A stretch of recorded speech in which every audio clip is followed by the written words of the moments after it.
How's it going, guys? David here. 10 Cloverfield Lane, the movie that we had no fucking clue even existed up until literally in January. And because of how much it was being kept a secret, and our first form of announcement of the movie itself was the actual trailer, I'm not gonna lie, I spent like the majority of February thinking to myself, okay, Batman vs. Superman was the only thing that was coming out in March. I had nothing to look forward to. And it wasn't towards the end of the month that I figured, or realized I should say, oh yeah, 10 Cloverfield Lane, the movie that is that they keep saying is a spiritual successor to the original 2008 film Cloverfield that I tremendously enjoyed because of what it was setting up, the format.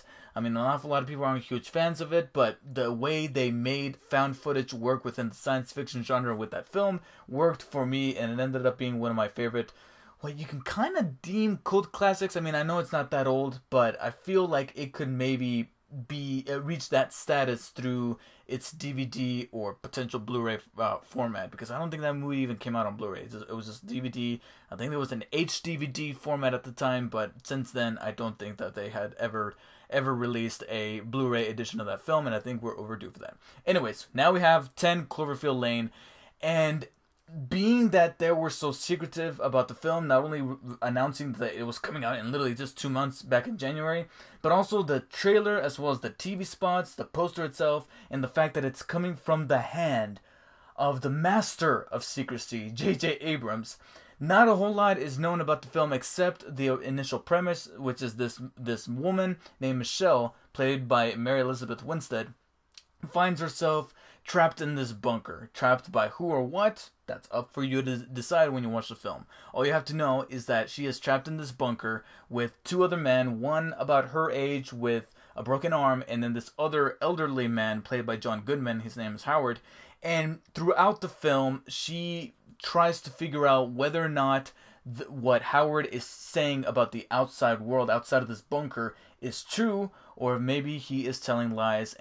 But one thing is for sure, things are not what they seem, whether it be outside of the bunker or within. And so that's really about it as far as what I can say about the film goes, because of how secretive things were kept for this film and how I want things to stay with this film. I want it to achieve the same status that the first Cloverfield movie did, because I enjoy this film an awful lot.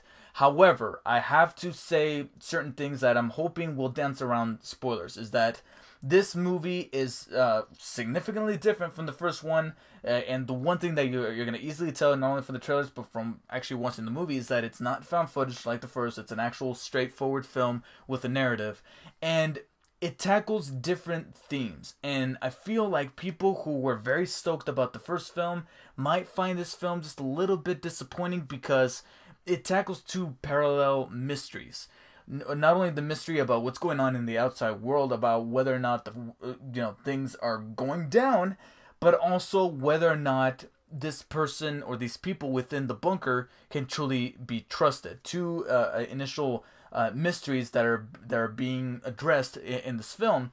And because of that, it essentially becomes a bottle film, because we're stuck in this bunker with these three characters, so you better make these three characters interesting. And I'm happy to say that these three characters, they were given details about their background, they were given some depth, and they were really well performed by their actors. And to me, the standout was John Goodman. John Goodman has always been that actor that you would cast in a supporting role, but here he carries the movie, and this is probably his finest performance in a really long time. And I'm like, wow, he is a revelation in this movie. And you can kind of tell they filmed this a while back, because here he's still that big, hefty I'm sorry, I'm hurting myself trying to do John Goodman's voice, but he's that big, hefty John Goodman, which made him all the more of an intimidating presence, seeing him stomping around. And I'm like, man, this guy's unstable. I don't know if we should even trust him, because at moments he can be timid and nice, and in other moments he can be scary as all hell. And I love that about him. I love the way that he was able to play that type of persona. And as the movie goes on, you learn new things about these characters, and I found myself entranced by figuring out whether or not these red herrings that the movie throws about not only these characters, but also about whether or not the stuff that's going out in the outside world beyond this bunker is truly happening, and how that stuff could potentially be tied in with the first Cloverfield movie, which is, like I said, something that people might find kind of disappointing, is that there's things here and there that you can interpret as being tied into that first Cloverfield film, but it doesn't confirm it. This film does not confirm any of those potential Easter eggs that you look at and go, oh hey, that's probably that thing from that first movie. It never confirms that. You can make the assumption, but it never says, oh yeah, that's directly what that first movie was. And so therefore there's different interpretations, and I feel like this Cloverfield potential universe could be like this generation's Twilight Zone, where they can make more movies but have them take place in different areas of the country and tell different stories of these different characters, and as long as they do it right, I say keep making them. And where I feel like this movie switches and people are either going to love it or hate it is during the last 20 minutes, where things really go crazy. And I can't go into any kind of detail because then I'll be spoiling it. But these last 20 minutes will then separate the different types of people that will have different reactions to the film. You got the people that are going to be tired by the slow... Well, the pacing is excellent. The movie's rather condensed. It's only like an hour and 45 minutes. And I feel like the pacing was excellent. But some people are not going to be a humongous fan of watching these characters interact with one another within the bunker and see whether or not this guy is either psychopathic and overly mentally unstable, or he is right about this something going on with the world that is just chaotic. And people, like I said, some of those people are not going to be a humongous fan of that, and because of that, they're going to love the last 20 minutes because they're like, oh, finally, some craziness, some wow, something to capture my attention. Then there's going to be the opposite people that are going to love that stuff about those characters, so when those last 20 minutes happen, they're going to be like, what the hell is this? This just came out of nowhere. And then there's going to be the third tier of people, like myself, that are just going to enjoy every part of it, because we love that first movie. And I can guarantee you that people who are going to enjoy the hell out of this movie and all the aspects about it, whether it be the psychological one within the bunker or the not so of this world nature of the outside world that then this movie goes full on with in the last 20 minutes, are going to enjoy as well, are probably those people that loved the majority, if not all, of that initial film, with the found footage, with the craziness, with what happens in New York City, all that stuff that happened within the first film. If you're able to enjoy all of that, you're more than likely going to enjoy every aspect of this film, just like I did.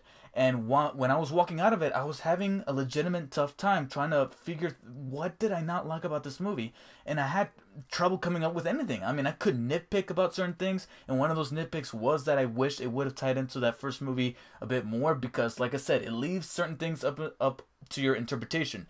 It never confirms anything, so therefore you can kind of almost make the conclusion within your own mind that this movie has nothing to do with the first one, but it could potentially be part of that shared universe, and you can make up your own theories.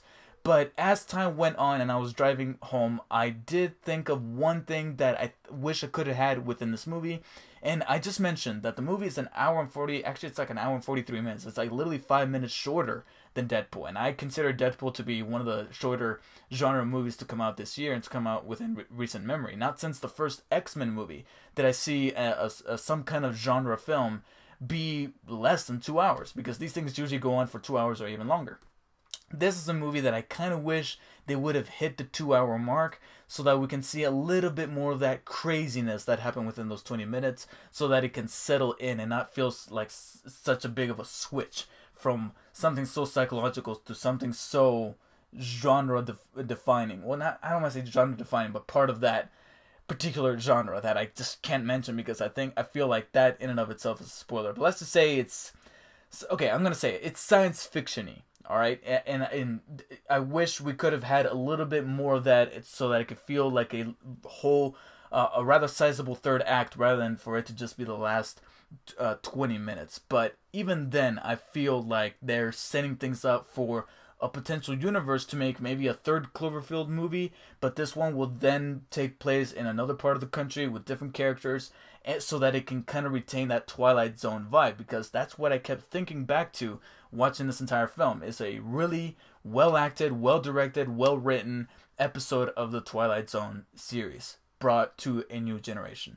So I give 10 Cloverfield Lane a high 8 out of 10. The only reason why it's not a 9 is because I do wish that we could have retained that craziness that happened in the last 15-20 minutes a little bit longer to reach that 2-hour mark and have this much more complete film than it actually was. But even then, I still enjoy the film, and it's going to leave a lasting impression for some time, no matter how attached or unattached it is to that original Cloverfield film.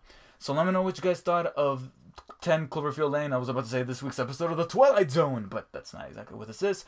And I want to use this review as an opportunity to tell you guys that I'm going to be trying something new. And I'm hoping this goes over well. And if it doesn't, then okay, I'm just going to scrap it. But I just got myself a brand new microphone. If you couldn't already tell from the heightened quality in the sound of this review, is that I actually got myself a brand new microphone. I'm actually going to pick it up here, so you might hear a little bit of like da-da-da. But I got myself a brand new blue microphone. You might be hearing it right there. And so with this thing, I'm actually driven to do maybe a little bit of podcasting, something audio related. So the idea that I came up with is to bring you guys those long reviews that I said I wasn't going to be doing in the YouTube format because they're just too long to watch. I'm going to go ahead and do short reviews for movies and video games on my YouTube channel, but then in audio form, so you can put it on your iPod and you can listen to it while you work out, while you're jogging, while you're at work, while you're driving, who knows. I'm planning on doing longer, more in-depth reviews or analyzations of these movies, beginning with 10 Cloverfield Lane. So I have a SoundCloud account, soundcloud.com/DarkSpiderDavid. Visit that, sign up for it, and my first track on that account is going to be my much more in-depth review of 10 Cloverfield Lane, including spoilers. So if you guys want to check that out, vote for it in the comments below, and I'll definitely try to experiment with it by bringing you guys that review of this movie as my first experiment into trying this thing out and seeing whether or not it works. Because right now I'm actually enthusiastic to try to do that. So please let me know what you guys think of that new format, and please support my SoundCloud account, soundcloud.com/DarkSpiderDavid, and look out for my spoiler-riddled and very in-depth review of 10 Cloverfield Lane coming within the next day or so. So thank you guys for watching, and I'll see you guys next time.